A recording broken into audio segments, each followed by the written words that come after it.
All right, guys, coming to you with an episode on what do you do when you don't meet your goal? As a matter of fact, what do you do when you vastly miss your goal? That is what I'm going to talk about today because it is the reality of entrepreneurship when we have high expectations and we go for the stars that sometimes we miss. Recently, we missed our target with our launch, and I want to share with you my journey and my perspective on what you do when you don't meet your goal.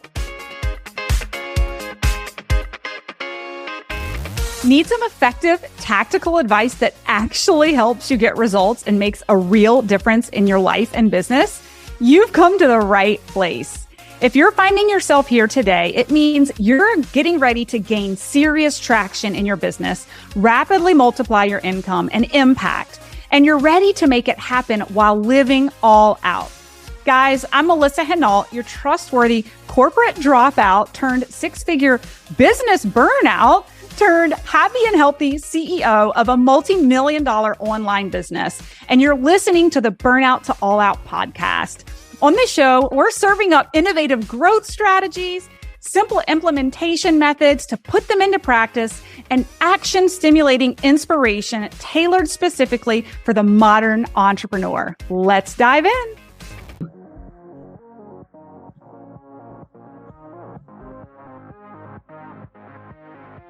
Hey, guys, coming live to you with another Burnout to All Out podcast episode on what do you do when you don't meet your goal? Okay.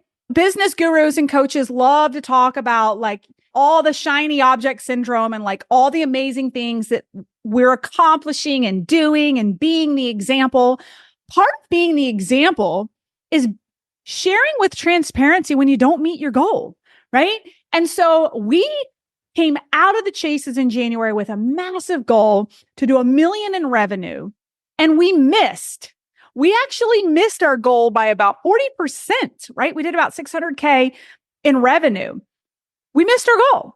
And I think that missing your goal is as important as hitting your goal. And what you do in the ensuing days when you miss your goal determines the future success of your business. Can I say that one more time? The way you react, I'm not going to say it exactly how I said it, but the way you respond and the way you react when you miss your goals in the ensuing days determines the future of your business because it's not always a winning game. It is not always rainbows and unicorns, right? So I wanted to get this message to you because it's timely, because it's recent and it happened to us, right? Let me just tell you this. Everything that could have gone wrong in my January launch on the back end went wrong. It did. And in that process, we hit 60% of our goal. So here's a couple of things in this podcast that I want to check in with you on when you don't hit your goal. What do? Right? What is your strategy? I'm going to give you some tips and tricks and some things I want you to check in on. Okay. Number one, my friends, is that financial goals, first of all, do not define your worth, right? I'm going to say that again. Your financial goals and whether you achieve them or not do not define your worth. The quicker you can separate your worth from the money you bring in and the recognition you get from others because of the success or the lack thereof, the more you can separate yourself from your self-worth by being a revenue number, you will be a happier entrepreneur. You will be able to laugh at disappointment, right? You won't become as addicted to the highs because you're so associated with them for self-worth. And you won't be stuck in the dumps for so long with depression and self-doubt when you hit the lows because you aren't tying your worthiness and your identity to it. You have to learn to separate it and know that there are cycles in business. And many times the cycles of the ups and downs, the cycles are signals. So I'm going to say that one more time. The cycles are signals that are feedback to us, right? They're feedback. And that's going to bring me to another topic I'm going to talk about in a minute, but it's like, what do we do with that feedback, right? What do we do with that feedback? So now, number two, I want to say is that although I don't identify my self-worth with a revenue goal of $1 million in January, I would be lying if I didn't tell you I wasn't disappointed. I'm human. I felt the disappointment. And I think that's actually very important that we're able to recognize the disappointment and move through it, right? And move through it. So I actually gave myself permission with a time limit, and that is the key, with a time limit, to sit in the disappointment and let it move through my body. I actually took an entire Friday off, and I'll never forget sitting in the chair and having my ugly girl cry moment of disappointment because I was disappointed that I didn't meet my goal. But the reality is it doesn't define me. And the reality is we need to be able to move through and actually recognize and honor the emotion and allow it to move through our body and clear it, right? And resiliency is everything, right? So I gave myself some time to mourn the loss. And I think that's important. Mourn the loss of that launch that didn't go the way I wanted it to go. And it's gone. Like that time is gone. I have to mourn that it's over. But then pick myself back up with resiliency because resiliency is key in entrepreneurship. It is a calculated game of risk. And sometimes we overshoot and we don't get the results we want. Sometimes we undershoot and we still don't get the results we want. And sometimes we're right on the line. And we have to recognize that sometimes we win and sometimes we lose. And it's those of us who can bounce back and learn from the failures that actually take those lessons that become blessings. And I can't wait to come back to you in a future episode when I'm able to actually process all of the blessings that happened through the failure of that launch and what it brought forward to me later in the year. I cannot wait to process it all and share with you what I've learned. Because if there's one thing I have learned in entrepreneurship, when you come up against such resistance or feel such a dramatic loss or failure, it usually means something big is about to happen. When I first got into this game, when I failed at something or got a lot of resistance or headwinds, I felt like it was the end of the world. And I felt like I wasn't going to succeed. And I felt like it was all going to be over and that I wasn't safe. Can anybody relate to that? Right? But now, having gone through the cycle of entrepreneurship year over year over year and taking calculated risks where I've failed and I've succeeded and I've failed and I've succeeded, and the success significantly outweighs the failures, and the failures created the lessons that created the trajectory of the success, I actually get more excited now when failure happens because I know it's a resistance to growth. Okay, gang, we need to take a quick hydration break. So grab your drink of choice. And as you rehydrate, I'll give you the lowdown on my free LinkedIn lead gen masterclass.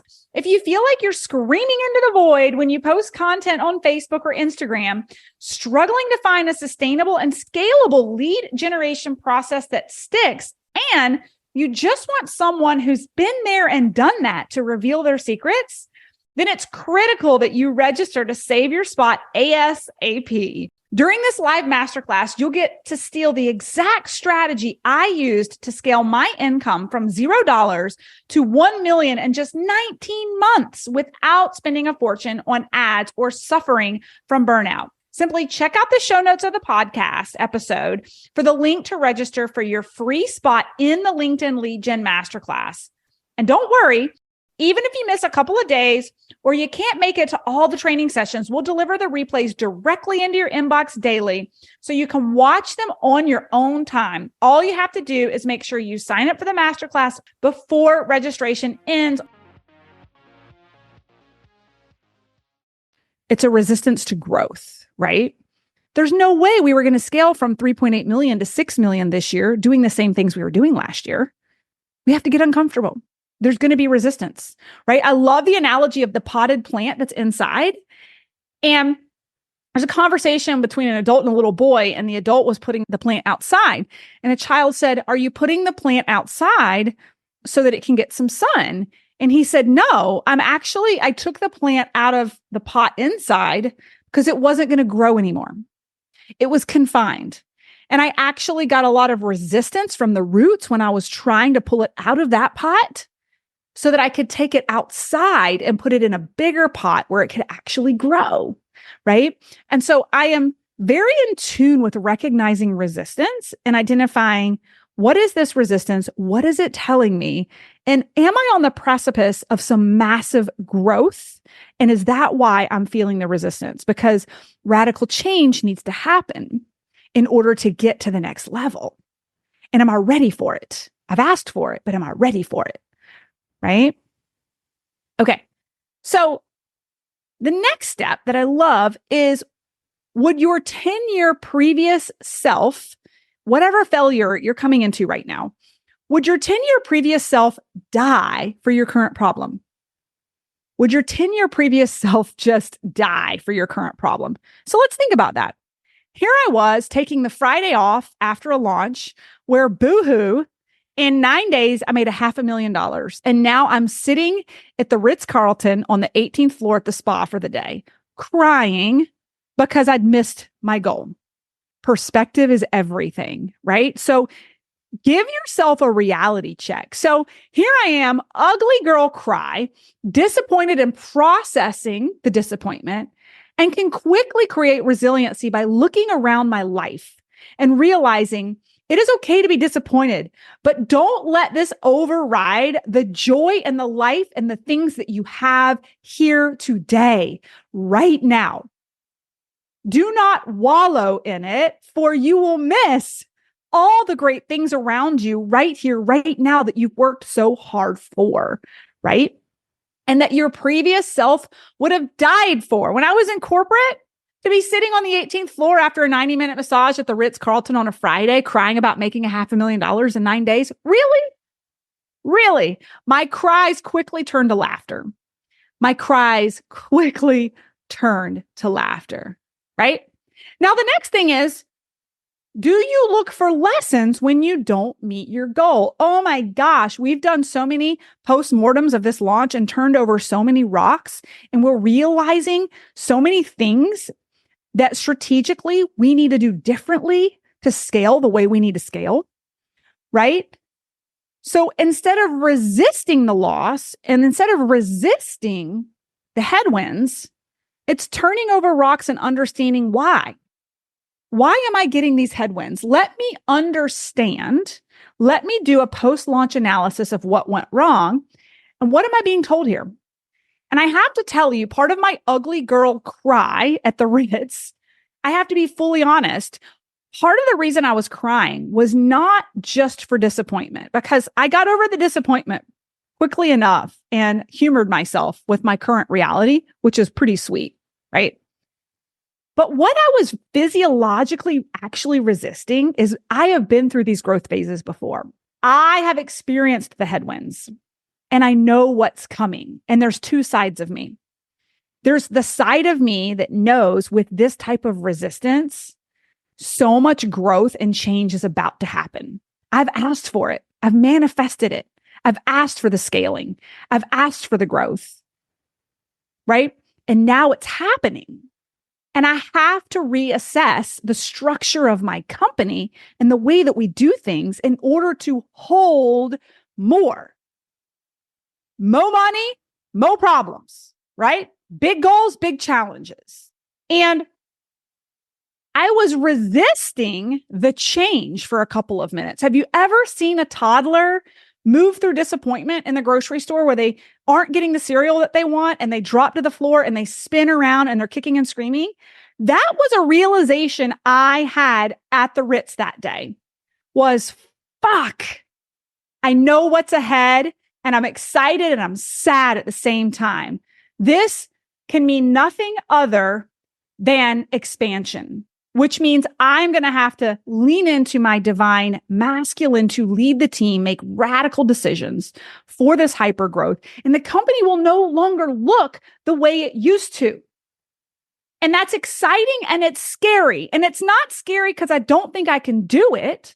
My body's resisting the work I know that's ahead, that's being called into me to lead and do. And so, like a toddler, I'm resisting it. And my body is saying, no, we've been in such a sweet place for the past year and a half. And the other half of my body is saying, yes, this is what we asked for. And the other half of my body is saying, but this means change. This means a lot of work, right? This means hiring and structure and evolution. And there's a tremendous mourning of the business I had while also being excited about the trajectory and the growth of where I'm going. And here's the key. As a business owner, do you create enough space and quiet time to literally process everything I just walked you through? Think about everything I just processed in my body physically, in my body emotionally, in my body mentally. I gave myself the space to process, mourn, strategize to creating quiet space as the business owner. It happened to be at the Ritz for a day all by myself, but I created that quiet space. It doesn't have to be the Ritz for you. But if you could create sacred space and time and processes to work through these things, you can actually come out not only resilient, but clear and inspired and excited. So as sick as it sounds, I'm actually freaking excited we missed our goal because it ignited such radical action with myself and my team. Radical changes. Some people are coming with us and we're leaving some teammates behind. Because what got us here is not going to take us there.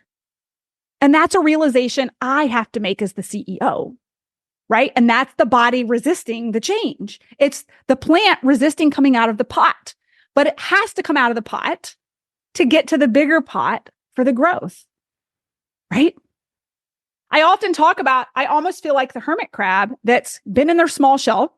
And in order to get to the larger shell to grow, to expand, what does a hermit crab have to do? They have to get out of the shell, which makes them vulnerable, right? And so I'm in this vulnerable state as a business owner, making strategic changes as we move to our next launch in April. I'm hiring new people and I'm bringing in new things and new strategy, and I'm running to my big shell. And I am running as fast as I can while also trying to enjoy the process, right? Trying to enjoy the process. You guys know I'm always going to keep it real with you. I'm going to keep it real with you, right?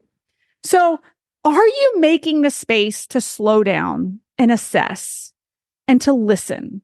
Allow your body to process, allow your mind to process. Allow yourself to strategically think. Do you know that post-launch, I told my team as the CEO, the day after all the numbers came down, I told them, I said, I don't have the answers right now. I'm wildly curious about why things went south, and I'm going to do my homework. But I didn't come to them with answers. And it's okay not to have the answers. And it's okay to then be curious. We have since found all the problems. I can't say all, but just know I can't wait for my next episode with you guys on the follow-up to this and all the change and the epiphanies and the light bulbs and the growth and the hiring and the strategy and the things that we've learned. That's a whole nother episode. I'm still in transit on that. But all of the processing happened because I created the space to process. And I also was okay with being okay with telling my team, I'm not ready to come to you with what I think is the problem because I haven't had the time to process it yet and ask enough questions, do enough digging. And then when I was ready, and it was clear as day. It was a smoking gun. And then my last piece to you is, can you laugh anyway? Can you laugh anyway? We have this one life. We have this one moment. Every moment that we have is then gone. And entrepreneurship and business don't have to be so serious. At the end of the day, right? I've got a roof over my head. I live in a first world country where I am safe. I am fed. And I am blessed, right? And so even in the midst of not meeting my goals, can I love where I am? And can I love and appreciate the chaos of the changes that I'm making, which I will take that word back. It's not chaos. It's organized, unwinding and organized growth and change? Can you smile and find joy and happiness even when you don't meet your goal? Can you end your day with laughter and find things to still be grateful and happy for? Because my friends, that vibration is what's going to turn things around for you when you don't meet your goals. If you wallow in them, that energy follows you and your business follows that energy. And then we fall into a scarce, fearful state that keeps us stuck and not making the right decisions. I actually doubled down, started investing more, started hiring more people when I didn't meet my goal.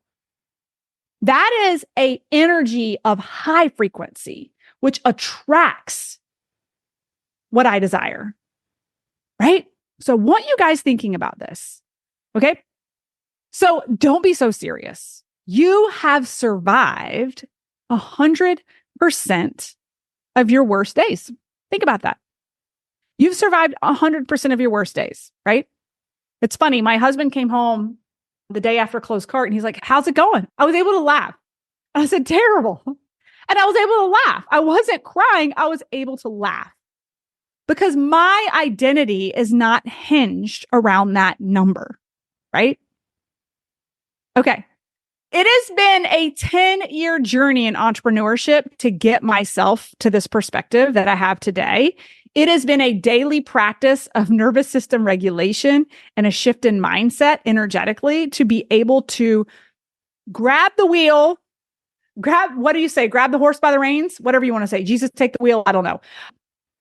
It's taken me quite some time to be able to truly hone in on energetically protecting my energy, my vessel, and separating it from my business and my business's metrics and goals on a weekly, monthly, yearly basis, and recognizing that it's just feedback for growth, one way or the other. It's just feedback, right? The previous version of myself, when I was in my early entrepreneur years, would have been to self-wallow in the disappointment and to actually get really scared and to get into a stuck state that would actually keep my business stuck for fear of continued loss and with the self-worth wrapped around it, right? This slows you down. Learning to roll with the punches, and I lovingly call it the cycle of shit. We all fall into cycles of shit. And we get to decide how long we stay in that cycle of shit. We can wallow in it or we can spin through it and spin out. And I have to say, I'm very proud of myself for this launch for hitting that cycle of shit, spinning through it and spinning out gracefully with joy and laughter and excitement for where I'm headed and knowing it was a lesson. How long are you going to sit in your cycle of shit? It's your choice. It's your choice. No one else's. No one else's. Right? There will always be seasons in business, just like the weather. It is not always rosy. It's not always sunshine. So the sooner you can embrace this and learn to leverage skills to move through disappointment healthily and quicker and rebound, the more healthy your business will be, the more healthy the team will be that you lead. So here's my recap, friends. Your business, your goals, your title do not define your self-worth. The sooner you detach from this, the quicker you'll roll with the punches. Give yourself some time to feel the disappointment of not reaching the goal. Protect and honor some space and time to process this. But don't stay stuck for long. I mean, feel through it and move through it. Don't wallow in it. I'm not here to rub your back and keep you stuck. But feel it and move through it, right? Ask yourself at the end of it, what would your previous 10-year self, 10 years ago, what would they think of your current problems? What would they think of your current problems? Right? And also, I will land on failure is just temporary feedback. And I truly believe failure is always a slingshot for growth if you're willing to slow down and listen to the lesson, because there's always a lesson in the headwinds. And if you listen and make changes and take action, it's a slingshot for where you're headed, right? Lastly, life is about loving where you are, no matter where you are. Can you find the joy even in the disappointment? Can you find fun and laughter even in the disappointment? Okay. Can you love where you are in this moment? That is it for you, my friends. I hope this has been helpful. If you've recently not met a goal, know that I am human. I don't meet all of my goals either. And I'm here for you to share with you the raw, the real, all the things, and can't wait to come back to you with our lessons and changes and results. All right, guys, have a good afternoon. Thanks, guys, so much for listening in on today's podcast episode. And I can't wait for you to see my upcoming guest in the next episode. You are going to love this keynote speaker. Hey, here's the deal. If you liked this, please subscribe and leave a review. And you want the latest online business growth strategies and exclusive LinkedIn pro tips sent straight to your phone? Text the word update to 704-318-2285. That is, text the word update to 704-318-2285. Can't wait to see you guys. Come find me over on Instagram, LinkedIn, Facebook, wherever you like to hang. Cannot wait to hear how you are enjoying and applying what you're learning. You guys reach out to me over on social because I love hearing what's resonating with you. When you reach out to me and you send me those personal DMs, they really do impact the content I continue to bring forward to you. So again, come find me, Melissa_Hinault over on Instagram, Melissa Hinault over on LinkedIn and Facebook. Can't wait to see you guys over there.